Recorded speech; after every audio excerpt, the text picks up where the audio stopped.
This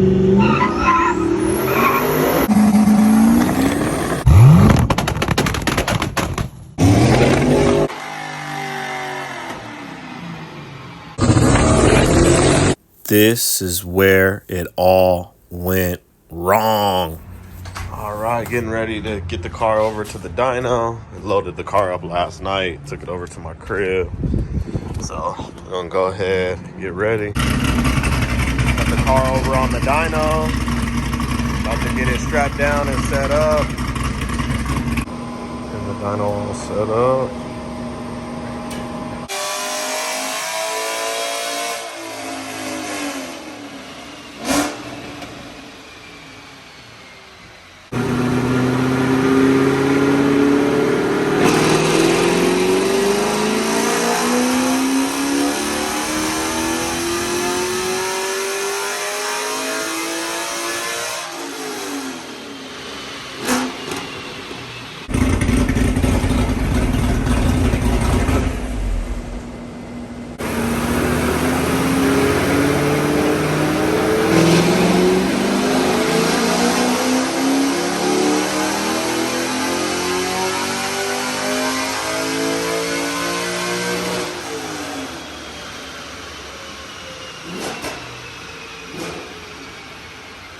So as you could see in the video, as the poles kept going, the smoke was getting worse. So we knew something was going on with the engine. So you could see here, checking out the valve seals, making sure that they all seem like they're in place.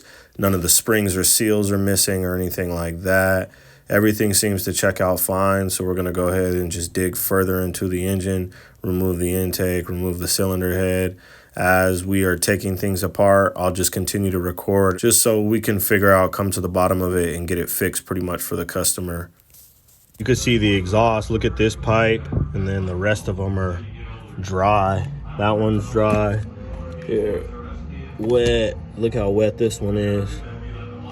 And then dry, dry. And then that back 7th cylinder, same thing.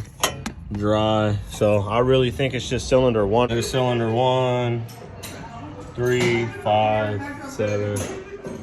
And then I dropped the exhaust and looked in here, and the other side is dry. This side is hella oil. This is the cylinder. Got a lot of oil in it. The other ones don't look so bad. I'll clean that coolant out right now, but I mean, the piston doesn't look hurt. So it's that one there. Most of them are all the same, but you know, they were all mismatched when it came in. And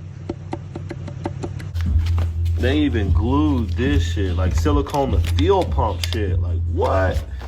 All the bolts for the brackets are different and stripped out. None of the motor mount bolts are the same.